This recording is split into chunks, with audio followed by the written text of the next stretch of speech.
GameSpot originally reviewed Warframe in 2013 and gave it a 6 out of 10. Due to substantial revisions and new content since its debut, we have re-examined Warframe as it is in 2019 and produced a new review to reflect its current state.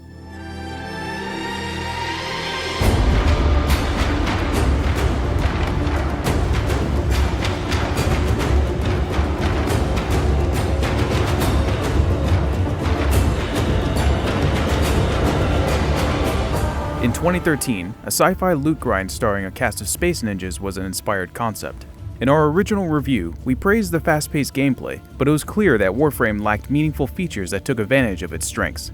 Now, in 2019, Warframe has evolved, and it's much more than just space ninjas brawling in corridors. It takes a decidedly unorthodox approach with its non-linear adventure, sometimes frustratingly so. Yet journeying across Warframe's massive universe is as satisfying as it is endearing. Throughout the sprawling campaign, you slash, shoot, and free run through different missions with an impressive amount of freedom to take on different objectives.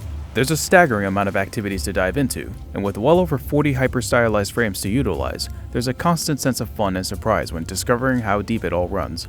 To play Warframe can often feel like playing a larger game of catch-up with 6 years of content, but it's a game that definitely rewards patience. As most missions are set on standalone levels across the star chart, the game's piecemeal structure ultimately makes the massive game more digestible. Despite its growth over the years, Warframe's roots are still firmly planted in its fast-paced and satisfying combat, which is intuitive enough for newcomers to dive into. The overall speed and flexibility in its action are excellent, and there's a constant sense of grace that can make even the ordinary missions thrilling, giving way to the most gratifying and stylish encounters.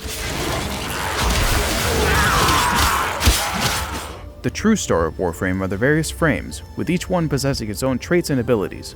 It always feels rewarding when you find a new frame, especially ones that are highly specialized. These include the stealth-oriented Ash, the aquatic alien tentacle summoning Hydroid, and the bard-like Octavia, who can craft music to amplify your abilities and attack enemies. You have free reign to experiment with unique frames, and it can be especially fun strengthening them with powerful mods and armaments that can melt through enemies. It's also impressive how in-depth customization is in Warframe, and it's rare to find another player who has your same style and loadout. While the core combat is often satisfying, it's still common to see a streak of highly repetitive missions, most of which recycle assets for procedurally generated levels and objective types. This repetition can create a recurring feeling of déjà vu, and there were times when this left me feeling exhausted after an extended session. Warframe does try to inject a number of variations to mix this up though. Some missions incorporate the use of the Arcwing, switching up the familiar action sequences with deep space shooter levels. There's even a set of PvP game types, such as the Conclave and Duel modes, with the latter letting you invite another player to a clan dojo to engage in a solo fight. But when compared to the PvE experience, the competitive activities come across as exceedingly basic and clunky. Warframe takes a mostly hands-off approach in getting you in the rhythm of cutting down mobs of enemies and boosting your frame's strength by collecting mods. However, this can sometimes create feelings of aimlessness, which is magnified when it becomes apparent that there isn't a traditional endgame to work up to. Warframe is a challenging game to crack. If you're committed to figuring out the intricacies of the game, then using online guides to understand its in-depth mechanics is a must. These resources are a big help, but it's disappointing how often you have to use them, as opposed to the game itself teaching you the same information. Without them, learning these systems on your own can be a significant test in patience. Fortunately, Warframe does have an active and open community to seek assistance from, and you can directly interact with others at various social spaces across different planets.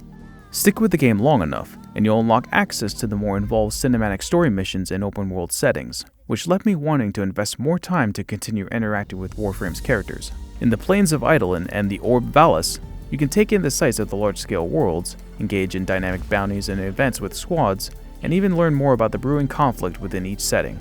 The Valis' story is especially engaging, dealing with workers' rights and the perils of late-stage capitalism in the interstellar age. We work for a living. We don't need no trouble, and we don't need no one getting hurt. I'm continually pleased with the flexibility of Warframe's many systems, and how it allows for you to attain a variety of rewards at your own pace.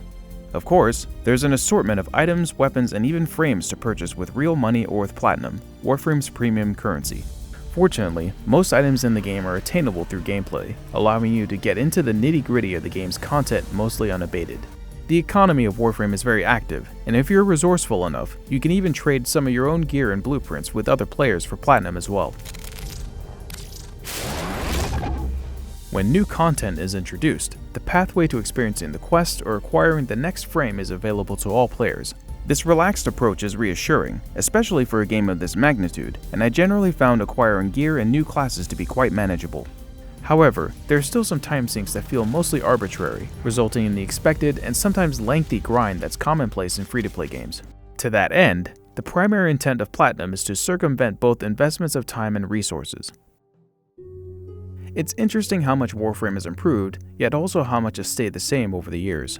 Though it still has issues with repetition and lack of explanations for its more complex systems, it's managed to overcome their severity by introducing so many events and revisions that continue to elevate the game. There are some expected bouts of frustration to be found, but I always manage to center myself once I move on to other opportunities. In a lot of ways, that's what Warframe manages to do best. Just when you feel like you've hit a lull, a better and more fulfilling opportunity will likely present itself. Perhaps most importantly, Warframe makes sure that the time spent in its world is almost always well rewarded.